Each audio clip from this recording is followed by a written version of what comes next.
सर्वेभ्यो नमो नमः। आज हम कक्षा अष्टमी के चतुर्थ पाठ सदैव पुरतो निदेहि चरणम के अभ्यास करेंगे। तो आइए शुरुआत करते हैं। पहला प्रश्न है, पाठे दत्तम गीतम सस्वरम गायत। पाठ में दिए गए गीत का स्वर के साथ गायन करो। इसके बाद दूसरा प्रश्न है, अधोलिखितानां प्रश्नानां उत्तराणि एक पदेन लिखत।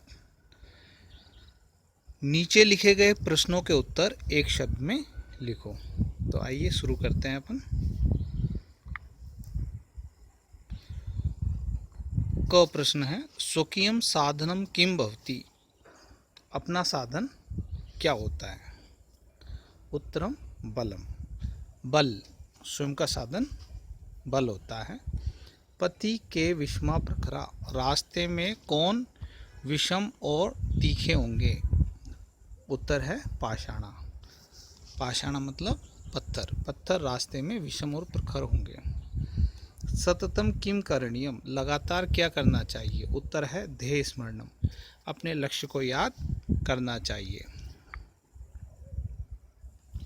एतस्य गीतस्य रचयिता कः। इस गीत के रचयिता कौन है। इस गीत के रचयिता है श्रीधर भास्कर वर्णेकरः। स कीदृशः कविः मन्यते। वह कैसे कवि माने जाते हैं। उत्तर है राष्ट्रवादी। आगे चलते हैं। मंजूषातः क्रियापदानि चित्वा रिक्तस्थानानि पूरयत। मंजूषा से क्रियापद छांट करके रिक्त स्थान पूरे करो। यहाँ शब्द है निदेहि, विदेहि, जहिहि, देहि, भज, चल और कुरु।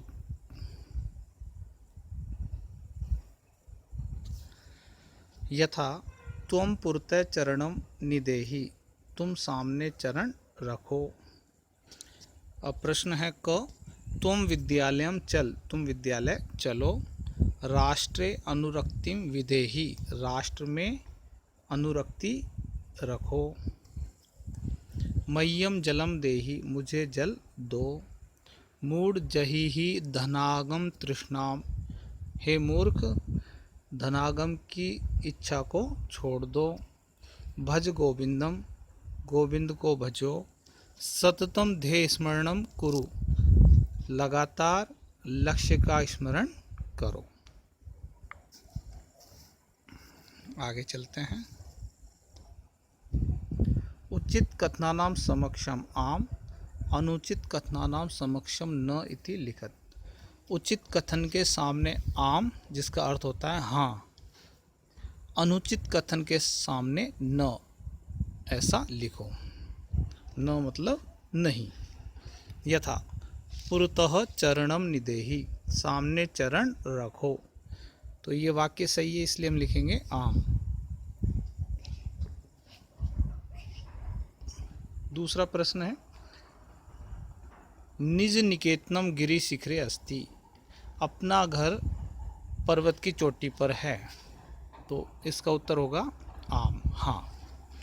स्वकीयम बलम बाधकम भवति। अपना बल बाधक होता है, अवरोध पैदा करने वाला होता है। तो ये वाक्य गलत है, तो हम लिखेंगे न।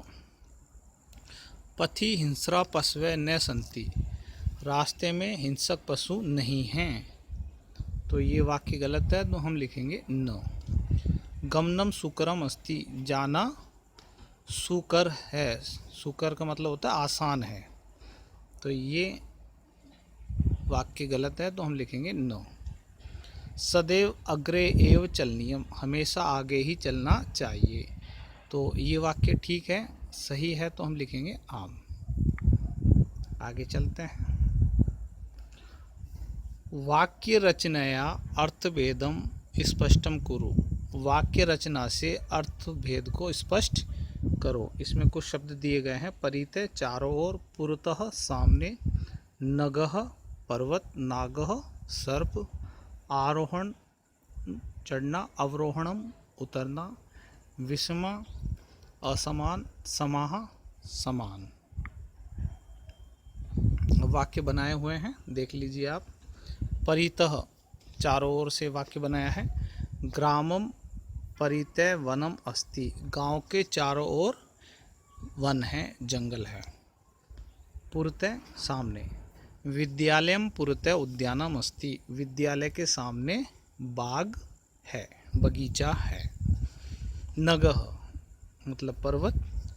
वाक्य इसका, हिमालय विशालः नगः वर्तते, हिमालय विशाल पर्वत है। नागः सर्प, वासुकी नागः वर्तते, वासुकी नाग है। आरोहणम, आरोहणम का अर्थ है चढ़ना। पर्वतारोहणम सुकरम नास्ति, पर्वत पर चढ़ना आसान नहीं है। अवरोहणम उतरना, पर्वतात अवरोहणम कठिनम नास्ति, पर्वत से उतरना कठिन नहीं है। विषमा असमान, मार्गे विषमा पाषाणा सन्ति, रास्ते में विषम पत्थर हैं। समाः समान। संताः सुख दुखे समाः भवन्तु, संत लोग सुख दुख में समान हो। आगे चलते हैं।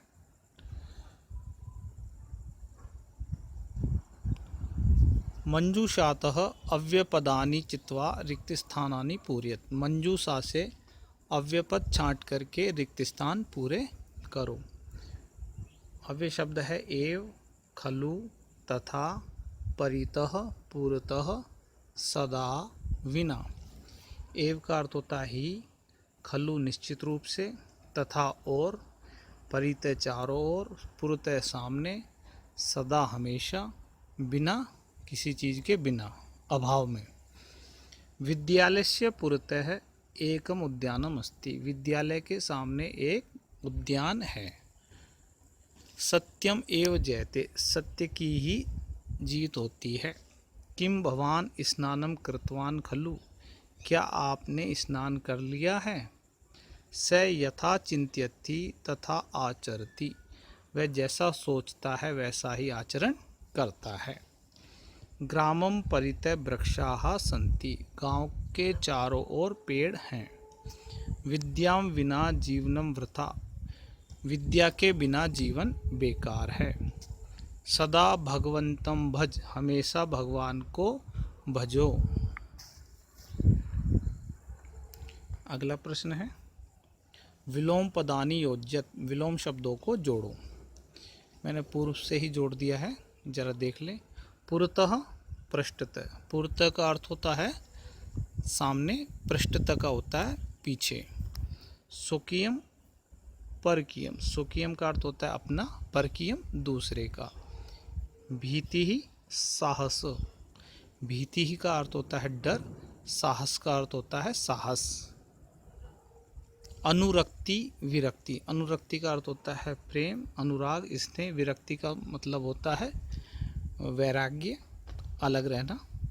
गमनम आगमनम, गमनम का अर्थ होता है जाना, आगमनम का अर्थ होता है आना। आगे चलते हैं। लट लकार पदेभ्य लोट विधिलिंग लकार पदानाम निर्माणम कुरु, लट लकार पद से लोट और विधिलिंग लकार के पदों का निर्माण करो। लट लकार के शब्द दिए हैं, इनको लोट लकार में और विधिलिंग में परिवर्तित करना है। यथा उदाहरण दिया है, पठती, इसका लोट लकार में रूप बनेगा पठतु और विधिलिंग में पठेत। अब हमें बदलना है ये। खेलसी, खेलसी का लोट लकार में खेल और विधिलिंग लकार में खेले। खादंती, इसका परिवर्तन लोट लकार में होगा खादंतु, विधिलिंग लकार में होगा खादेयु। पिवामी, लोट लकार में पिवानी, विधिलिंग लकार में पिवेयम। हंसतः, लोट लकार में हंसताम और विधिलिंग लकार में हंसेताम। लट लकार में नयामः, इसका परिवर्तन हम लोट लकार में करेंगे नयामः और विधिंग लकार में नयेम। इस तरह से लट लकार के वर्णों का लोट लकार में और विधि लिंग लकार में हम परिवर्तन कर देते हैं। आगे देखिए, अधोलिखितानि पदानि निर्देशानुसारम परिवर्त्यत। नीचे लिखे गए शब्दों को निर्देश के अनुसार परिवर्तित करो। यथा उदाहरण है गिरिशिखर सप्तमी एक वचन। गिरिशिखर का परिवर्तन सप्तमी एक वचन में करना है तो हो जाएगा इसका परिवर्तन गिरिशिखरे, गिरिशिखर पर, पर्वत की चोटी पर। अब है पथिन शब्द। पथिन शब्द का सप्तमी एक वचन में रूप परिवर्तित करना है तो पथिन का सप्तमी एक वचन में होगा पथि। फिर है राष्ट्र शब्द। इसका चतुर्थी एक वचन में रूप बनाएंगे तो राष्ट्र का चतुर्थी एक वचन बनेगा राष्ट्राय। इसके बाद है पाषाण सप्तमी एक वचन। पाषाण का सप्तमी एक वचन में रूप बनेगा पाषाणे। फिर है यान। इसका द्वितीय बहुवचन में रूप परिवर्तित करेंगे। यान का द्वितीय बहुवचन में रूप होगा यानानि। शक्ति प्रथमा एक वचन में रूप परिवर्तित करेंगे तो बनेगा शक्ति ही। पशु, इसका सप्तमी एक वचन में रूप बनाएंगे तो पशु का सप्तमी बहुवचन में रूप बनेगा पशुसु। तो इस तरह से पथि, राष्ट्राय, पाषाणे, यानानि, शक्ति ही, पशुसु, इस तरह से ये शब्द रूप निर्देश के अनुसार परिवर्तित हो जाते हैं। यही हमारा वीडियो समाप्त हो जाता है। चतुर्थ पाठ के प्रश्नोत्तर हमारे पूर्ण होते हैं। आपको ये वीडियो पसंद आया हो तो इसको लाइक करें, शेयर करें और मेरे चैनल संस्कृत प्रज्ञान को सब्सक्राइब करें। और इस वीडियो को देखने के लिए आप सभी का धन्यवाद।